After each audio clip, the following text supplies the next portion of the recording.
রাসূল সাল্লাল্লাহু আলাইহি সাল্লাম বলে গেছেন, হুররিমাত আলাইকুমুল মাইতা, মৃত ব্যক্তির গোশত তোমাদের জন্য হারাম, ওয়াদ্দাম, রক্ত তোমাদের জন্য হারাম, লাহমুল খিনজির, শুকুরের গোশত তোমাদের জন্য হারাম। রাসূল সাল্লাল্লাহু আলাইহি ওয়াসাল্লাম হাদিসে বলেছে, জি মিখলাব, জি নাব, শিকারী দাঁত আছে এরকম প্রাণী তোমাদের জন্য হারাম। জি মিখলাব, থাবা আছে এরকম প্রাণী তোমাদের জন্য হারাম। আসবুর, হিংস্র প্রাণী তোমাদের জন্য হারাম। আল জাল্লালাহ, অপবিত্র জিনিস খেয়ে বড় হয় এরকম প্রাণী তোমাদের জন্য হারাম। এগুলো সব রাসূল সাল্লাল্লাহু আলাইহি ওয়াসাল্লাম বলে দিয়েছেন। তো রাসূল সাল্লাল্লাহু আলাইহি ওয়াসাল্লামের এই কথার মধ্যে থেকে এতটুকু আমরা বুঝতে পারি যে উটের গোশত খাওয়া হালাল, কেননা উট এগুলো একটার মধ্যেও পড়ে না। গরুর গোশত খাওয়া হালাল, কেননা গরু এগুলো একটার মধ্যেও পড়ে না। এখন গরু আল্লাহ রাসূলের যুগে ছিল কি ছিল না এটা দেখে লাভ আছে? কথা কি আমার বুঝতে পারছেন না মনে হয়? যে গরু আল্লাহ রাসূলের যুগে ছিল কি ছিল না এটা দেখে লাভ আছে? এটা দেখে লাভ নাই। দেখতে হবে কি, গরু কি মৃত, গরুর রক্ত, গরু কি শুকুর, গরু কি শিকারী দাঁতওয়ালা, গরু কি হিংস্র প্রাণী, গরু কি থাবাওয়ালা, গরু কি অপবিত্র জিনিস খেয়ে বড় হয়, আল্লাহ রাসূল যা যা হারাম করে গেছেন তার বাইরে পড়ছে কিনা, তার মধ্যে না পড়লেই হলো। এখন আল্লাহ রাসূলের যুগে উটের গোশত যেভাবে খেয়েছে আমরা কি ওভাবে খাই? খাই না। এখন উটের কচি, উটের বাচ্চার গোশত দিয়ে সর্বোন্নত মানের বিরিয়ানি তৈরি হয়, যে বিরিয়ানিকে বলে হাসি। সৌদির হোটেলগুলোতে গেলে দেখবেন হাসি অনেক দামি উটের কচি বাচ্চার গোশত দিয়ে বিরিয়ানি বানিয়েছে। আল্লাহ রাসূলের যুগে ছিল বিরিয়ানি? বিরিয়ানি ছিল না? ছিল না? ছিল না। তখন আপনি যদি বলেন বিরিয়ানি খাওয়া হারাম, এটা হবে না। যা যা আল্লাহ রাসূল হারাম করে গেছেন তার মধ্যে পড়ছে কিনা, তার মধ্যে না পড়লে তুমি যত রকমের নতুন খাবার বানাবা, যত স্টাইলের রেসিপি বানাবা, সবই হালাল। সবই কি হালাল, হারামের মধ্যে না পড়লেই হলো। আজকে আমরা কত নতুন ব্যবসা করতেছি, একটা ব্যবসা আল্লাহ রাসূলের যুগে ছিল না। তো এখন সব ব্যবসা কি হারাম হবে? হবে না। খালি দেখো ব্যবসার মধ্যে হারামটা আছে কিনা। আল্লাহ রাসূল যে হারাম জিনিসগুলো বলে গেছেন, এটা এটা এটা এটা হারাম। সুদ হারাম, ধোঁকা দেওয়া হারাম, মালিকানা না নিয়েই পুনরায় বিক্রি করে দেওয়া হারাম, তারপরে হচ্ছে এক ক্রয়ের মধ্যে দুই ক্রয় করে দেওয়া হারাম, তারপরে হচ্ছে এরকম ক্রয় বিক্রয়ের অধ্যায়ে যতগুলো রাসূল সাল্লাল্লাহু আলাইহি ওয়াসাল্লাম নিষিদ্ধ করেছে ওই জিনিসগুলোর মধ্যে পড়ছে কিনা। ওর মধ্যে যদি না পড়ে তো আজকে যত ব্যবসার রাস্তা আছে আজ থেকে 50 বছর পরে এর চেয়ে দ্বিগুণ হবে, তিনগুণ হবে, আরও হাজারো ব্যবসার রাস্তা বের হবে। তো ওগুলো সবই হালাল যদি হারামের মধ্যে না পড়ে। কথা মনে হয় বুঝাতে পারিনি। এবার ইবাদতের জগতে, ইবাদতের জগতে যেমন জমি আমার বললে দলিল দেওয়া লাগে। এখন আপনি যদি বলেন জমি যে আপনার নয়, দলিল দেন, এটা কি হাস্যকর নয়? কথাটা মনে হয় বুঝতে পারেননি। ভাই এই জমিটা আমার নয়, দলিল দেন, আপনার জমি নয়, দলিল দেন আপনি। এটা কি গ্রহণযোগ্য কথা? হ্যাঁ ভাই এই জমি কি আপনার? না ভাই এই জমিটা আমার না। আপনার না, এটা দলিল দেন, মেয়ে দলিল নিয়ে যাবেন যে আপনার নয়। কোন পাগলে বিশ্বাস করবে এই কথা? কোন পাগলে বলে একসাথে হাত তুলে মোনাজাত করা যাবে না, দলিল দিয়ে যান যে যাবে না? এটা কোনো কথা হলো? যখন আপনি জমি দাবি করবেন যে এই জমি আমার, তখন এবার আপনাকে দলিল দিতে হবে। দলিল দাও বেটা যে এই জমি তোমার। যখন আপনি বলবেন একসাথে হাত তুলে দোয়া করা ইবাদত, তখন তোমাকে দলিল দিতেই হবে যে আমল আল্লাহ রাসূল করেছেন। দিতে বাধ্য, দিতে হবে। যদি না দিতে পারো তাহলে দলিলবিহীন এই আমল বেদাত বলে গণ্য হবে। তাহলে সুন্নাত আর বেদাতের ক্ষেত্রে মূলনীতি হচ্ছে আল্লাহর রাসূল মৃত্যু পর্যন্ত যা যা করেছেন অতটুকুই দিন, অতটুকুই সুন্নাত, অতটুকুই ইবাদত। আল্লাহর রাসূলের মৃত্যু হয়ে যাওয়ার পরে ইবাদতের জগতে চুল পরিমাণ, সরিষা সম পরিমাণ যদি বাড়ানো হয় তাহলে ওই চুলের নাম বেদাত, ওই সরিষার নাম বেদাত। দলিলবিহীন ওই প্রত্যেকটা চুল পরিমাণ অতিরিক্ত জিনিসের নাম, দলিলবিহীন ওই প্রত্যেকটা সুই সম পরিমাণ অতিরিক্ত জিনিসের নাম বেদাত। এবার আপনার যেহেতু আমার বক্তব্যের সময় সংক্ষিপ্ত, এই জন্য যে আমাকে ট্রেন ধরে ঢাকা যেতে হবে, 11টা 20-এ রাজশাহী থেকে ট্রেন ধরতে হবে, আমার হাতে সময় সংক্ষিপ্ত। সুন্নাতের উপর আলোচনা করতে বলা হয়েছে, একসাথে হাত তুলে দোয়ার উপরেও কিছু বলতে বলা হয়েছে। একসাথে হাত তুলে দোয়া করার বিষয়ে অন্যান্য বক্তারা যা বলে আমি তা বলতে রাজি নই। আমি কি বলতে চাই? আমি বলতে চাই সালাত কাকে বলে এটা মানুষের বোঝা উচিত। যে সালাত কাকে বলে এটা আগে বুঝতে হবে। কিভাবে? রাসূল সাল্লাল্লাহু আলাইহি ওয়াসাল্লামের যুগে বৃষ্টির দরকার, বৃষ্টি প্রার্থনা করতে হবে, আল্লাহ বৃষ্টি দাও, বৃষ্টির দরকার। রাসূল সাল্লাল্লাহু আলাইহি, যেমন এই মৌসুমে এখনো বৃষ্টি বহুদিন যাবত 10-15 দিন যাবত বৃষ্টি নাই, গরম পড়তেছে, বৃষ্টির দরকার। তখন আমরা সবাই মিলে এখানে একসাথে হাত তুলে দোয়া করতে পারি বৃষ্টি চাওয়ার জন্য, যেতে পারে করা। রাসূল সাল্লাল্লাহু আলাইহি ওয়াসাল্লামও চাইলে সব সাহাবীকে নিয়ে একসাথে হাত তুলে দোয়া করে বৃষ্টি চাইতে পারতেন, কিন্তু আল্লাহ রাসূল সবাইকে বললেন চলো মাঠে যাই। মাঠে গিয়ে সালাত কায়েম করলেন। কি কায়েম করলেন? জোরে বলেন, কি কায়েম করলেন? কিসের জন্য সালাত কায়েম করলেন? বৃষ্টি চাওয়ার জন্য নামাজ পড়লেন। আজীব, বৃষ্টি চাইবেন আল্লাহর কাছে, তাই কি করছেন? নামাজ পড়ছেন, সালাত আদায় করছেন। বৃষ্টি চাইবেন তাই একসাথে হাত তুলে দোয়া করলেই হতো, গেল। আপনারা কথা বলিয়েন না, পিছনে জায়গা আছে, ওই যে বামে, হাতের বামে জায়গা আছে, আওয়াজ না করে চুপচাপ নিজ নিজ জায়গায় বসে যান। মনির ভাই, সূর্যগ্রহণ চন্দ্রগ্রহণের দিন,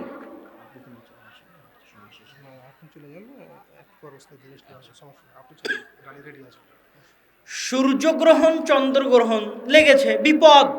এই বিপদ থেকে বাঁচতে হবে। সাহাবী বলছেন আমার হাতে তীর ধনুক ছিল, আমি তীর ধনুক ফেলে দিয়ে দৌড় দিলাম এটা দেখতে যে এইরকম বিপদে আল্লাহ রাসূল কি করেন। চন্দ্রগ্রহণের, সূর্যগ্রহণের মতো এই ভয়ঙ্কর বিপদে আল্লাহর রাসূল কি করেন তাই দেখতে তীর ধনুক ফেলে দিয়ে দৌড় দিলাম। দৌড় দিয়ে দেখি ও মা, আল্লাহ রাসূল মসজিদে নববীতে নামাজ শুরু করে দিয়েছে। আল্লাহু আকবার, নামাজ শুরু করে দিয়েছে বিপদ থেকে বাঁচতে। কে? মুহাম্মদ সাল্লাল্লাহু আলাইহি ওয়াসাল্লাম। সূর্যগ্রহণের বিপদ থেকে আল্লাহর কাছে বাঁচবে, তাই কি আদায় করছে? নামাজ আদায় করছে। জাকারিয়া আলাইহিস সালাতু ওয়াস সালাম, কুল্লামা দাখালা আলাইহা জাকারিয়াল মিহরাব ওয়াজাদা ইনদাহা রিজকা। যখনই জাকারিয়া আলাইহিস সালাতু ওয়াস সালাম মারিয়াম আলাইহা সালাতু ওয়াস সালামের মেহরাবে প্রবেশ করেন, দেখেন অসময়ের ফল, অসময়ের খাদ্যদ্রব্য। ক্বালা ইয়া মারিয়ামু আন্না লাকি হাযা। তিনি বললেন মারিয়াম, অসময়ের খাবার কোথায় থেকে আসে? ক্বালাত হিয়া মিন ইনদিল্লাহ। অসময়ের এই খাবার আল্লাহর পক্ষ থেকে আসে। ইন্নাল্লাহা ইয়ারযুকু মান ইয়াশা বিগাইরি হিসাব। আল্লাহ সুবহানাহু তাআলা যাকে চান বেহিসাব রিজিক দান করেন। হুনালিকা দাআ জাকারিয়া রাব্বাহ। এই দৃশ্য দেখে জাকারিয়া আলাইহিস সালাতু ওয়াস সালামের অন্তর একটু ঈর্ষান্বিত হয়ে উঠল, একটু কষ্ট পেয়ে উঠল। ইস, এইরকম একজন পরহেজগার মেয়ে যার জন্য আল্লাহ খাবার পাঠাচ্ছে অসময়ে, আমার যদি এরকম একটা সৎ সন্তান থাকতো, চক্ষু জুড়ানো, চক্ষু শীতলকারী, এরকম যদি একটা সৎ সন্তান থাকতো, ইস। তো এইরকম একটা সৎ সন্তানের দাবিতে উনি এখন আল্লাহর কাছে দোয়া করবেন, কিন্তু উনি বৃদ্ধ। ওয়াশতাআলার রাসু শাইবা, চুল পেকে সাদা হয়ে গেছে, দাড়ি পেকে সাদা হয়ে গেছে। ওয়ামরাআতি আকিরা, স্ত্রী বন্ধা, বাঞ্ঝা, স্ত্রীর সন্তান হয় না, পেটে ধারণ করে না সন্তান। বাঞ্ঝা স্ত্রী, স্বামীতে বৃদ্ধ, চুল পেকে গেছে, দাড়ি পেকে গেছে। মারিয়ামকে দেখে সন্তানের খায়েশ জেগেছে অন্তরে। 80-90 বছর বৃদ্ধ একজন নবীর অন্তরে সন্তানের খায়েশ জেগেছে। নবী বৃদ্ধ, স্ত্রী বাঞ্ঝা, মন চাচ্ছে সন্তান নিতে, চাইবে আল্লাহর কাছে, দাঁড়িয়ে গেলেন সালাতে। আল্লাহু আকবার। এমনি হাত তুলে দোয়া করতে পারতেন, তা না করে কোথায় দাঁড়িয়ে গেলেন? সালাতে দাঁড়িয়ে গেলেন। সালাতে দাঁড়িয়ে আল্লাহর কাছে চাচ্ছেন। আমি যদি আমার লজ্জা স্থান আমার স্বামীর জন্য হেফাজত করে থাকি, আজ আমার লজ্জা স্থান হেফাজত আপনি করে দিবেন। এই দোয়া সারা করবে, ভিক্ষা চাইবে, কাঁদবে আল্লাহর কাছে, এই জন্য সারা সালাতে দাঁড়িয়ে গেলেন। আল্লাহু আকবার। তো সারা বুঝলো সালাত কি জিনিস, জাকারিয়া বুঝলো সালাত কি জিনিস, মুহাম্মদ বুঝলো সালাত কি জিনিস, আলাইহিমুস সালাতু ওয়াস সালাম। মুহাম্মদ সাল্লাল্লাহু আলাইহি ওয়াসাল্লামের সাহাবী মারা গেছে, সাহাবীর জন্য দোয়া করতে হবে। ওই সাহাবীর প্রতি কি আল্লাহ রাসূলের ভালোবাসা নাই? ভালোবাসা আছে না নাই? আল্লাহর রাসূল ওই সাহাবীর জন্য দোয়া করবেন। সব সাহাবীকে নিয়ে কবরের পাশে একসাথে হাত তুলে দোয়া করলেই হতো। উনি সালাত কায়েম করলেন দোয়া করার জন্য, নাম হচ্ছে জানাজার সালাত। কিসের সালাত? জানাজার সালাত। সাহাবীর জন্য দোয়া করবেন, মৃত ব্যক্তির জন্য দোয়া করবেন। তো মুহাম্মদ সাল্লাল্লাহু আলাইহি ওয়াসাল্লাম বুঝলো সালাতের ক্ষমতা কতখানি, সালাতের পাওয়ার কতখানি। বৃষ্টি চাও সালাত আদায় করো, সূর্যগ্রহণ থেকে বাঁচতে চাও সালাত আদায় করো, মৃত ব্যক্তিকে কবরের আযাব থেকে বাঁচাতে চাও সালাত আদায় করো। জাকারিয়া বুঝলো সালাতের শক্তি কতখানি, সন্তান দরকার সালাত আদায় করো। সারা বুঝলো সালাতের ক্ষমতা কতখানি, বিপদ থেকে উদ্ধারের দরকার সালাত আদায় করো। আর আমাদের মুরব্বী 5 ওয়াক্ত সালাতের মতো পাওয়ারফুল, ক্ষমতাশালী, বিশাল দোয়া, সবচেয়ে শক্তিশালী দোয়া, সবচেয়ে পাওয়ারফুল দোয়া, আল্লাহর নিকটে যাওয়ার সবচেয়ে শক্তিশালী, সবচেয়ে পাওয়ারফুল মাধ্যম। এই সালাত শেষ হওয়ার পরে মুরব্বিতে বলছে হুজুরে দোয়া করালো না। এর চেয়ে বড় অপমান সালাতের দুনিয়াতে আর কিছু হতে পারে না। এর চেয়ে বড় অপমান সালাতের, যে সালাতের অপমান, যে সালাত শেষ হয়ে গেল। পৃথিবীর সবচেয়ে বড় দোয়া, সবচেয়ে দামি দোয়া, মুহাম্মাদে বুঝলো এই দোয়া। বৃষ্টির দরকার সালাত আদায় করো, সূর্যগ্রহণ থেকে বাঁচতে চাও সালাত আদায় করো, মৃত ব্যক্তির জন্য দোয়া করতে চাও সালাত আদায় করো। জাকারিয়া বুঝলো সালাতের পাওয়ার, সন্তানের দরকার সালাত আদায় করো। সারা বুঝলো সালাতের পাওয়ার, বিপদ থেকে বাঁচার দরকার সালাত আদায় করো। সালাতের মতো এত শক্তিশালী, এত পাওয়ারফুল ইবাদত, এত সর্বশ্রেষ্ঠ দোয়া, সর্বোত্তম দোয়া শেষ হওয়ার পরে হুজুরে বলছে যে দোয়া করালো না, মুরব্বিতে বলছে দোয়া করালো না। এর চেয়ে বড় অপমান আসমানের নিচে জমিনের উপরে সালাতের আর হতে পারে না। ওই মুরব্বিকে, ওই হুজুরকে আরো 100 বছর পড়তে হবে সালাত কাকে বলে এটা বোঝার জন্য। তো আমি একসাথে হাত তুলে দোয়া করার উপর অন্যরা যেভাবে বলে সেভাবে বুঝাতে চাইনি। আমি আপনাকে বুঝাতে চাইছি আপনি ভিতর থেকে ফিল করেন হোয়াট ইজ সালাত। সালাত কি? এর চেয়ে পাওয়ারফুল ইবাদত আসমানের নিচে জমিনের উপরে নাই, এর চেয়ে শক্তিশালী দোয়া আসমানের নিচে জমিনের উপরে নাই। আপনি যে কোনো বিপদে পড়েন না কেন, সব বিপদ থেকে আপনাকে উদ্ধার করতে পারে যদি সালাতের মাধ্যমে আল্লাহকে ডাকেন। আর সালাতের মাধ্যমে আল্লাহকে ডাকলে যত দ্রুত পাওয়া যায়, যত কাছে পাওয়া যায়, পৃথিবীর আর কোনো মাধ্যম নেই আল্লাহকে ডাকার এর চেয়ে শক্তিশালী, এর চেয়ে পাওয়ারফুল। যেই দিন আপনি সালাত বুঝে যাবেন সেই দিন আপনি বুঝবেন আল্লাহু আকবার বলে দোয়া শুরু হয়েছিল আর আসসালামু আলাইকুম বলে দোয়া শেষ হয়েছে। কিন্তু এটা আপনি বুঝেননি, এই জন্য আপনি তখন বেদাতে লিপ্ত আছেন। সম্মানিত উপস্থিতি, আল্লাহ সুবহানাহু ওয়া তাআলা আমাদেরকে রাসূল সাল্লাল্লাহু আলাইহি ওয়াসাল্লামের সুন্নাতের উপর আমল করার এবং সালাতের গুরুত্ব, সালাতের মর্যাদা। সালাত হচ্ছে, আজকের বক্তব্যের শেষে আরেকটা কথা বলে যাই, রব্বি জাআলনি মুকিমাস সালাহ। ইব্রাহিম আলাইহিস সালামের দোয়া, আল্লাহ গো আমাকে নামাজ আদায়কারী বানান, অমিন যুররিয়াতি, আমার পরবর্তী বংশধরকে নামাজ আদায়কারী বানান। আমি যেন বেনামাজি না হই, আমার পরবর্তী বংশধর যেন বেনামাজি না হয়। শয়তানের দাসত্ব, শয়তানের গোলামির বিরুদ্ধে সবচেয়ে বড় অস্ত্র, সবচেয়ে ভয়ঙ্কর অস্ত্র, সবচেয়ে শক্তিশালী অস্ত্র হচ্ছে 5 ওয়াক্ত সালাত মসজিদে গিয়ে আদায় করা। যে 5 ওয়াক্ত সালাত মসজিদে গিয়ে আদায় করতে পারবে নিয়মিত, ও শয়তানের বিরুদ্ধে সবচেয়ে বড় জিহাদ, সবচেয়ে সফল জিহাদ পরিচালনা করতে পারবে। অন্য সকল ষড়যন্ত্র, শয়তানের অন্য সকল ষড়যন্ত্রকে কাবুতে নিয়ে আসা তার জন্য সহজ হবে। আর যে সালাত ঠিকমতো আদায় করতে পারবে না, ও শয়তানের গোলাম হয়ে যাবে। ওর জন্য গান বাজনা করা, ওর জন্য অবৈধ সম্পর্ক করা, ওর জন্য সকল অন্যায় করা সহজ হয়ে যাবে। কাউকে দেখবেন যে নামাজ আদায় করার পরও গুনাহ করছে, ভালো করে খেয়াল করে দেখবেন ও 5 ওয়াক্ত সালাত নিয়মিত মসজিদে যায় না। যে নামাজি নামাজের পরও গুনাহ করে, ওই নামাজি 5 ওয়াক্ত সালাতের জামাতের নামাজি নয়। 5 ওয়াক্ত সালাতের জামাতের নামাজি হচ্ছে শয়তানের বিরুদ্ধে সবচেয়ে বড় জিহাদকারী, সবচেয়ে সফল জিহাদকারী। আর এর চাইতে টপ লেভেলের জিহাদকারীকে যে রাতে উঠে নিয়মিত তাহাজ্জুদের সালাত আদায় করে। অতএব 5 ওয়াক্ত সালাত নিয়মিত ধরে রাখার চেষ্টা করেন। জান্নাত অত কঠিন কিছু নয়, জান্নাত সহজ, গরিব মানুষের জন্য আরও সহজ। খালি 5 ওয়াক্ত সালাত আদায় করবেন আর কোরআন তেলাওয়াত করবেন, রমজান মাসে সিয়াম পালন করবেন, জান্নাতে শান্তিতে প্রবেশ করবেন ইনশাআল্লাহ। আল্লাহ সুবহানাহু ওয়া তাআলা আমাদেরকে সালাত আদায় করার, আল্লাহ রাসূলের সুন্নাত অনুযায়ী চলার তৌফিক দান করুক, আল্লাহুম্মা আমিন। জেনার জন্য দারিদ্রতা দেখা দিবে, অবৈধ সম্পর্কের জন্য মানসিক অত্যাচার দেখা দিবে, মানসিক অশান্তি দেখা দিবে, এমনকি মানুষ আত্মহত্যার পর্যায়ে পর্যন্ত চলে যেতে পারে। আর দারিদ্রতায় ফাকর, দুর্ভিক্ষে পরিণত হয়ে যাবে, রহমত বরকত উঠে যাবে। নাউযু বিল্লাহি মিন শুরুরি আনফুসিনা ওয়া মিন সাইয়্যাতি আমালিনা। আমরা আল্লাহর নিকটে পরিত্রাণ চাই আমাদের আত্মার অনিষ্ট হতে, আমরা আল্লাহর নিকটে পরিত্রাণ চাই আমাদের গুনাহের কাজের অনিষ্ট হতে।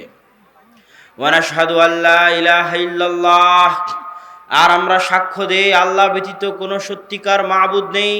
ওয়া নাশহাদু আন্না মুহাম্মাদান আবদুহু ওয়া রাসূলুহু, আর আমরা সাক্ষ্য দেই মুহাম্মদ সাল্লাল্লাহু আলাইহি ওয়াসাল্লাম তার প্রেরিত বান্দা এবং তার রাসূল।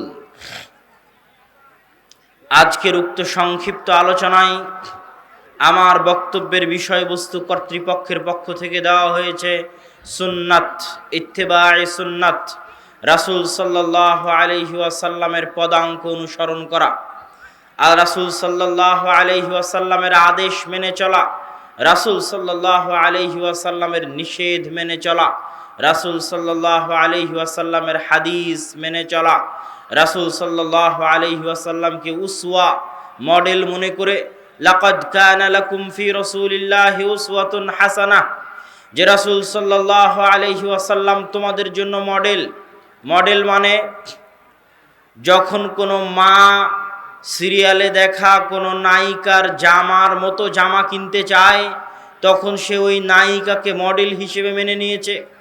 যখন কোনো যুবক কোনো খেলোয়াড়ের মতো গেঞ্জি কিনতে চায়, তখন সে ওই খেলোয়াড়কে মডেল হিসেবে মেনে নিয়েছে।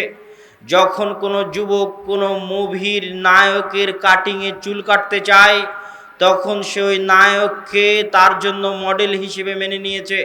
এই জায়গায় আল্লাহ সুবহানাহু ওয়া তাআলা বলেছেন, লাকাদ কানা লাকুম ফি রাসূলিল্লাহি উসওয়াতুন হাসানাহ, তোমাদের জন্য উত্তম আদর্শ, তোমাদের জন্য উত্তম মডেল হচ্ছে রাসূল সাল্লাল্লাহু আলাইহি ওয়াসাল্লাম। সকাল সন্ধ্যা 24 ঘন্টা পাগলের মতো যার আদর্শ অনুকরণ করতে হবে, যার জীবনাচরণ মেনে চলতে হবে, যার জীবনযাত্রার ধরনে আনুগত্য হয়ে চলতে হবে, তিনি হচ্ছেন মুহাম্মদ সাল্লাল্লাহু আলাইহি ওয়াসাল্লাম। একদিন আব্দুল্লাহ বিন আব্বাস রাদিয়াল্লাহু তাআলা আনহু এবং তৎকালীন খলিফাতুল মুসলিমিন আমিরুল মুমিনিন মুআবিয়া রাদিয়াল্লাহু তাআলা আনহু একসাথে উমরা করছেন, হজ করছেন। আপনারা যারা উমরা হজ করতে গেছেন তারা জানেন যে কাবা ঘরের যেই পাশে হাজরে আসওয়াদ থাকে, কাবা ঘরের যেই পাশে হাজরে আসওয়াদ আছে, তার পাশেই আরেকটা রুকুন আছে, ওইটাকে বলা হয় রুকনি ইয়ামানি। ওইদিকে ইয়ামান শহর, ইয়ামান দেশ, ওই জন্য ওটাকে রুকনি ইয়ামানি বলা হয়। আর তার পাশে হাজরে আসওয়াদ। রাসূল সাল্লাল্লাহু আলাইহি ওয়াসাল্লাম যখন কাবা তওয়াফ করতেন, তখন তিনি রুকনি ইয়ামানিতে হাত দিতেন এবং হাজরে আসওয়াদে হাত দিয়ে স্পর্শ করতেন, কাবা ঘরে আর কোথাও স্পর্শ করতেন না। আব্দুল্লাহ বিন আব্বাস রাদিয়াল্লাহু তাআলা আনহু বলছেন, আমি মুআবিয়া রাদিয়াল্লাহু তাআলা আনহুকে দেখলাম, রাআইতু মুআবিয়া রাদিয়াল্লাহু তাআলা আনহু আন্নাহু ইয়ামাসসু জামিআ আনহাইল কাবা, যে মুআবিয়া রাদিয়াল্লাহু তাআলা আনহু তওয়াফ করতে গিয়ে কাবা ঘরের প্রত্যেকটা কোণায় গিয়ে হাত লাগাচ্ছেন, কাবা ঘরের প্রত্যেকটা কোণায় গিয়ে হাত দিয়ে স্পর্শ করছেন।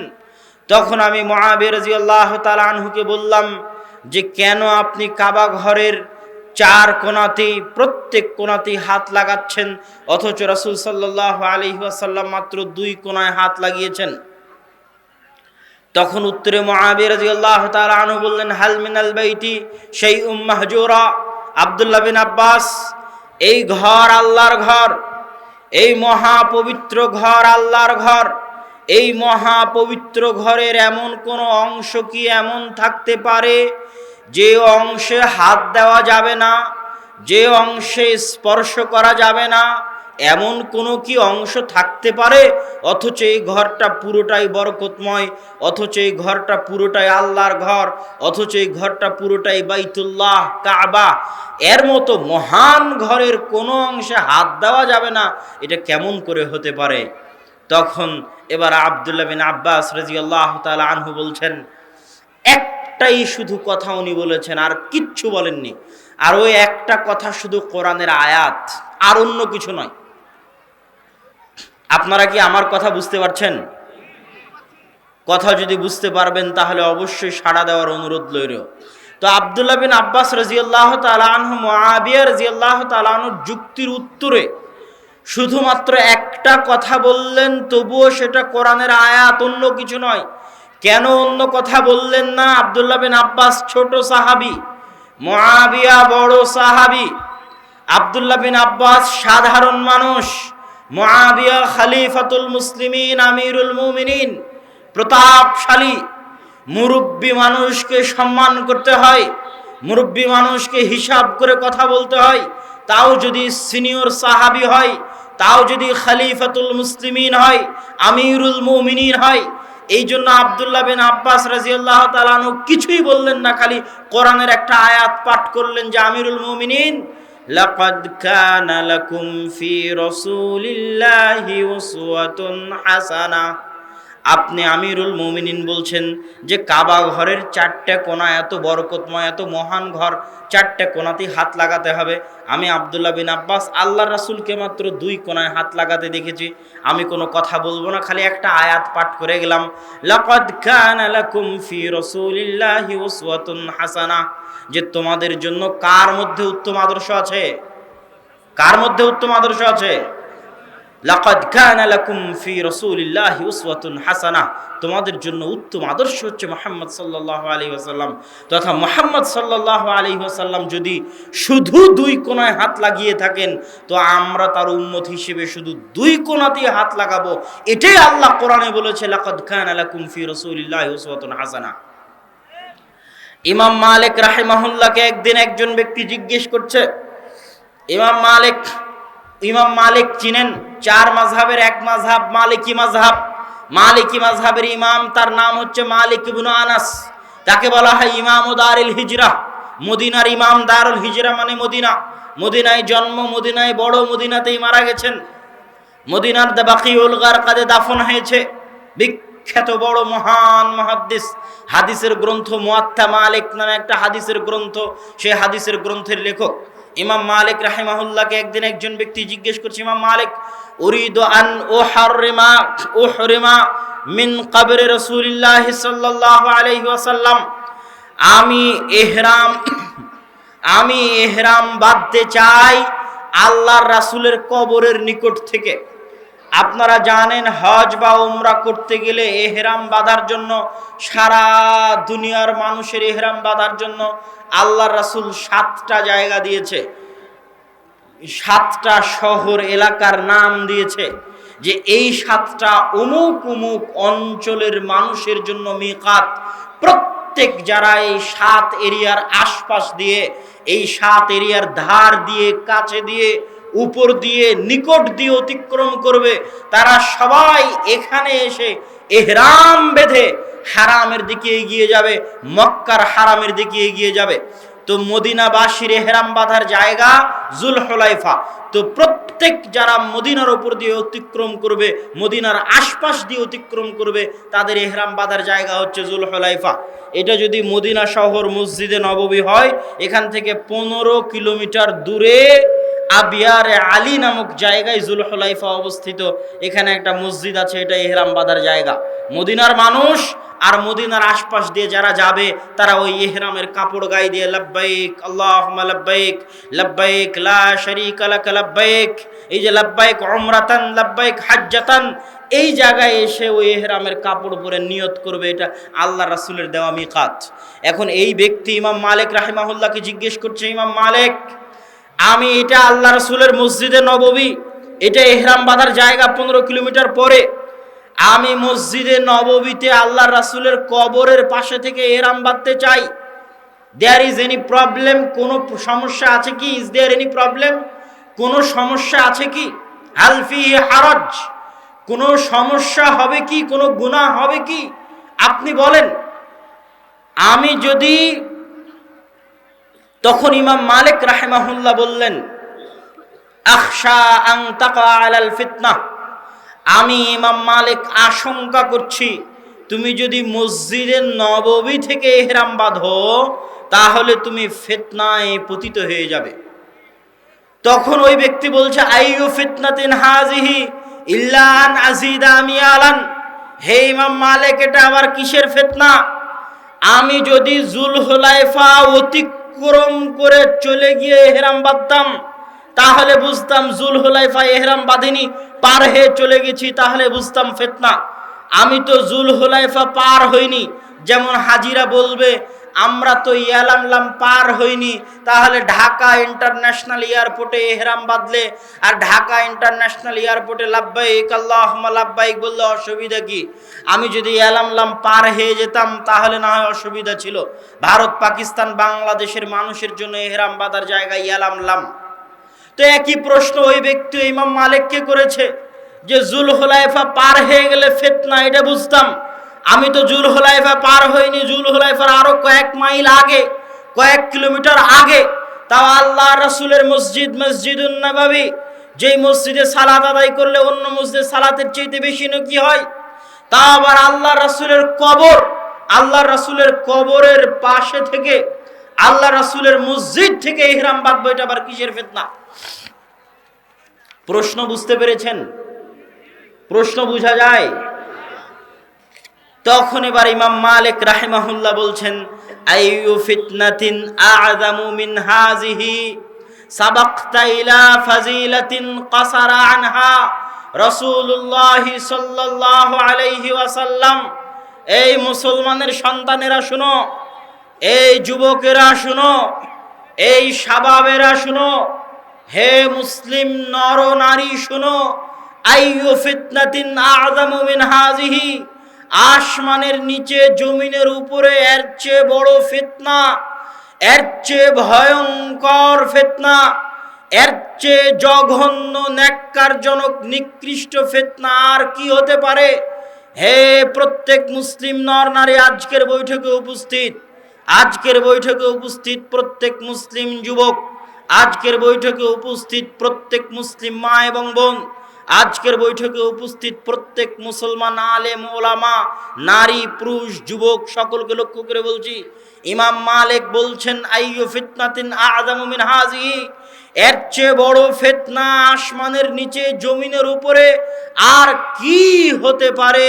সাবাকতা ইলা ফাজিলাতিন, যে তুমি এমন ফজিলতের পিছনে ছুটতেছো, সাবাকতা ইলা ফাজিলাতিন, তুমি এমন নেকির কাজের পিছনে ছুটতেছো, তুমি এমন কল্যাণের কাজের পিছনে ছুটতেছো, আসমানের নিচে জমিনের উপর সবচেয়ে তাকওয়াবান, সবচেয়ে পরহেজগার, সবচেয়ে আল্লাহ ভীরু, সবচেয়ে আল্লাহর নিকটবর্তী, সবচেয়ে আল্লাহর বেশি ইবাদতকারী, আল্লাহর সবচেয়ে বেশি শুকরিয়া আদায়কারী, আফজালুল আম্বিয়া, সর্বশ্রেষ্ঠ নবী, সর্বশ্রেষ্ঠ রাসূল, একটা নেকির কাজের রাস্তা থাকবে আর তিনি করবেন না, এটা হতে পারে না।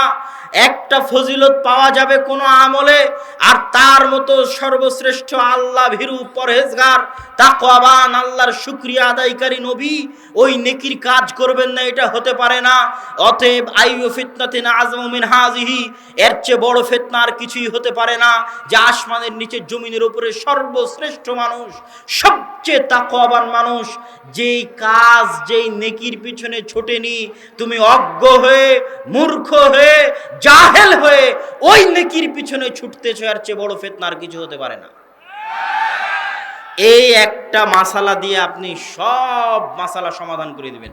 শবে বরাত শবে বরাতের সমাধান হয়ে যাবে।